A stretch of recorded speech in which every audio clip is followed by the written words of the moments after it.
जिंदगी में कई लोग आते हैं जो हमें कुछ न कुछ सिखाते हैं। कोई किताबों से, कोई अनुभव से, कोई सिर्फ अपने होने से। जिसने भी अंधेरे में एक दिया जलाया वही हमारे लिए गुरु है। गुरु पूर्णिमा उसी दिए को धन्यवाद कहने का दिन है। सोलवेद पर आज हम इस दिन को शुरू से आखिर तक समझेंगे। यह क्यों मनाया जाता है, इसकी कथा क्या है और इसे कैसे मनाया जाए, बिल्कुल सही विधि से। शुरू करने से पहले एक बात जान लें, गुरु पूर्णिमा मनाने का तरीका अलग अलग परंपराओं, आश्रमों और परिवारों में थोड़ा भिन्न हो सकता है। यहाँ हम सबसे प्रचलित और व्यापक रूप से मानी जाने वाली विधि बता रहे हैं। यदि आपके गुरु या परंपरा ने अलग नियम बनाए हैं तो उन्हीं का पालन करें। गुरु पूर्णिमा आषाढ़ महीने की पूर्णिमा को मनाई जाती है। इसे व्यास पूर्णिमा भी कहा जाता है क्योंकि इसी तिथि पर महर्षि वेद व्यास का जन्म हुआ माना जाता है। महर्षि वेद व्यास वही हैं जिन्होंने बिखरे हुए वेदों को 4 भागों में बांटा, महाभारत की रचना की और 18 पुराणों का संकलन किया। इसी वजह से उन्हें सनातन परंपरा का आदि गुरु यानी पहला गुरु माना जाता है। गुरु पूर्णिमा सिर्फ आध्यात्मिक गुरु या साधु संतों के लिए है नहीं, यह दिन हर उस व्यक्ति के लिए है जिसने जीवन में ज्ञान दिया हो। माता पिता, शिक्षक, कोई मार्गदर्शक या आध्यात्मिक गुरु। परंपरा इसे व्यापक रूप से देखती है। वैदिक काल में शिष्य गुरु के आश्रम में रहकर शिक्षा लेते थे, बिना किसी शुल्क के, सिर्फ श्रद्धा और सेवा के बल पर।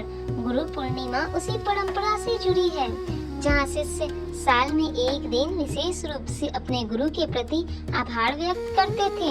बौद्ध परंपरा में भी इस दिन का बड़ा महत्व है।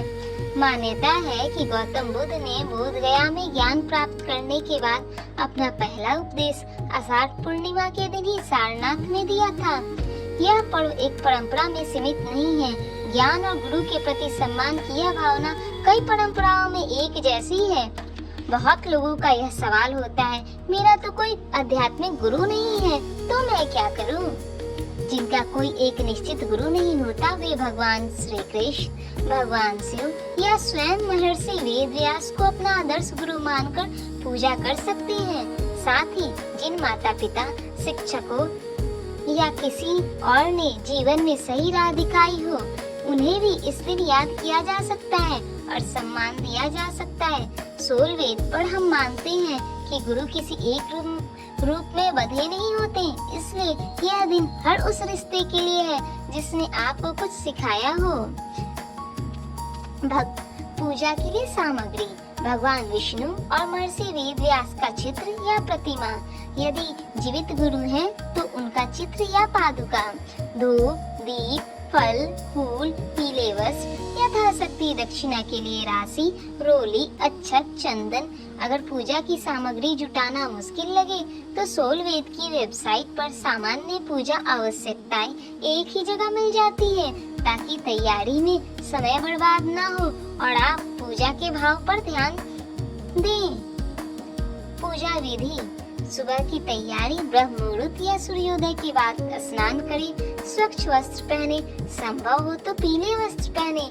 पूजा स्थल साफ करें। सबसे पहले भगवान गणेश का स्मरण करें ताकि पूजा निर्विघ्न पूर्ण हो। भगवान विष्णु और महर्षि वेद व्यास का चित्र या प्रतिमा स्थापित करें। यदि आपके जीवित गुरु हैं तो उनका चित्र या पादुका भी पास में रखें। दीप और धूप जलाएं, रोली और अक्षत से तिलक करें, फल, फूल और पीले वस्त्र अर्पित करें। पादुका पूजन करें। मन ही मन गुरु के चरण धोने की भावना करते हुए जल अर्पित करें। गुरु मंत्र और गुरु स्तोत्र का जाप करें। आरती करें। यथाशक्ति दक्षिणा दें और प्रसाद ग्रहण करें। गुरु स्तोत्र: सबसे प्रचलित श्लोक यह है: गुरु ब्रह्मा गुरु विष्णु गुरुदेव महेश्वरः, गुरु साक्षात् परम ब्रह्म तस्मै श्री गुरुवे नमः। अर्थ: गुरु ही ब्रह्मा है, गुरु ही विष्णु है, गुरु ही स्वयं शिव है, गुरु साक्षात परमेश्वर का रूप है। ऐसे गुरु को मेरा प्रणाम। गुरु बीज मंत्र: ओम ग्राम ग्रीम ग्रौम स गुरुवे नमः। 11 या 108 बार जाप करें। यदि जीवित गुरु के पास जाना संभव हो तो प्रत्यक्ष जाकर चरण स्पर्श करें और आशीर्वाद लें। अगर संभव ना हो तो मन ही मन उनका स्मरण करके नमन करें और फोन या पत्र से भी आभार व्यक्त किया जा सकता है। जरूरतमंद लोगों, विद्यार्थियों या ब्राह्मणों को यथाशक्ति दान दें। अगर विधि करते वक्त कहीं अटके तो सोलवेद के इंस्टाग्राम पर हमसे बेझिझक पूछिए। महर्षि वेद व्यास की कथा। महर्षि वेद व्यास की कहानी ज्ञान और समर्पण की कहानी है। इसे ध्यान से सुनिए क्योंकि इसमें दो अलग अलग प्रसंग हैं। एक उनके ज्ञान को सहेजने का और दूसरा महाभारत की रचना का, जो खुद अपने आप में अद्भुत है। प्राचीन काल में वेद एक विशाल अनगढ़ भंडार की तरह थे, इतने विस्तृत कि आम मनुष्य के लिए उन्हें समझना और याद रखना अत्यंत कठिन था। महर्षि वेद व्यास ने इस ज्ञान को व्यवस्थित करने का बीड़ा उठाया। उन्होंने वेदों को 4 भागों में विभाजित किया: ऋग्वेद, यजुर्वेद, सामवेद और अथर्ववेद, ताकि आने वाली पीढ़ियां उन्हें सहजता से समझ सके और आगे बढ़ सके। इसलिए उन्हें वेद व्यास कहा गया, वेदों को विभाजित करने वाला। जब महर्षि वेद व्यास ने महाभारत की रचना का विचार मन में किया तो उन्हें एक ऐसे लेखक की आवश्यकता थी जो उनकी कही हर बात को बिना रुके तुरंत लिख सके, क्योंकि कथा इतनी विशाल और गहन थी कि उसे बीच में रोकना उसकी लय तोड़ देता। ब्रह्मा जी की सलाह पर वेद व्यास जी ने भगवान गणेश का आह्वान किया और अपनी इच्छा बताई। गणेश जी ने कहा, आपकी प्रार्थना स्वीकार है, पर एक शर्त है, लिखते समय मेरी लेखनी एक पल के लिए भी नहीं रुकनी चाहिए। वेद व्यास ने भी पलटकर एक शर्त रख दी। ठीक है, पर आप कोई भी श्लोक बिना उसका अर्थ, उसका मर्म समझे नहीं लिखेंगे। गणेश जी मान गए और इस तरह संसार के सबसे विशाल महाकाव्य की रचना शुरू हुई। अब हुआ यह कि वेद व्यास जी बीच बीच में जानबूझकर बहुत कठिन गूढ़ श्लोक बोल देते ताकि गणेश जी को उनका अर्थ समझने में थोड़ा समय लगे, और इस बीच वे खुद अगला भाग मन ही मन रच लेते। पूरी रचना के दौरान गणेश जी की लेखनी की गति इतनी तेज और निरंतर थी कि एक बिंदु पर उनकी कलम टूट गई, पर शर्त थी कि लेखनी रुकनी नहीं चाहिए। तो गणेश जी ने बिना एक पल गंवाए अपना एक दांत तोड़ा और उसी से लिखना जारी रखा। यही कारण है कि भगवान गणेश को एक दंत भी कहा जाता है और महाभारत को विश्व के पहले ऐसे महाकाव्य के रूप में देखा जाता है जिसे बोलने वाला और लिखने वाला दोनों ही उतने समर्पित थे।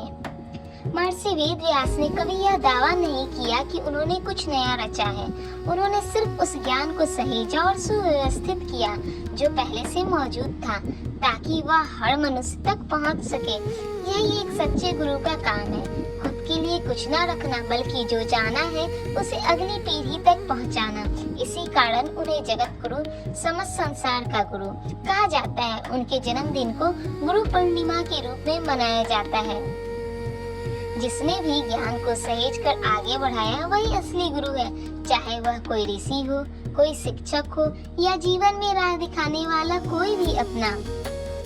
लोक मान्यता है कि इस दिन श्रद्धा से गुरु का सम्मान करने से ज्ञान, स्पष्टता और आध्यात्मिक उन्नति का आशीर्वाद मिलता है। पर इस दिन की असली बात उपहार या रस्म नहीं है, यह सिर्फ इतना कहने का दिन है, आपने जो सिखाया मैं उसे भूला नहीं। गणेश जी ने अपनी लेखनी नहीं रोकी, अपना दांत तोड़ दिया, पर काम पूरा किया। वेद व्यास जी ने हर श्लोक का मर्म समझने का आग्रह किया ताकि ज्ञान सिर्फ शब्द ना रहे, समझ बने। यही गुरु शिष्य के रिश्ते की असली परिभाषा है, दोनों तरफ से समर्पण। गुरु पूर्णिमा का सबसे बड़ा संदेश यही है, ज्ञान चाहे जितना भी बड़ा हो, वह किसी एक के पास रुकने के लिए नहीं, आगे बढ़ने के लिए होता है। इस गुरु पूर्णिमा अपने किसी गुरु को याद कीजिए, चाहे वो कोई शिक्षक हो, कोई अपना हो या कोई आध्यात्मिक मार्गदर्शक, और कमेंट में बताइए कि आपके लिए गुरु कौन है। हम अगले पर्व पर सोलवेद पर इसी तरह साथ मिलेंगे। ओम नमः शिवाय। सोलवेद, where every ritual has a reason.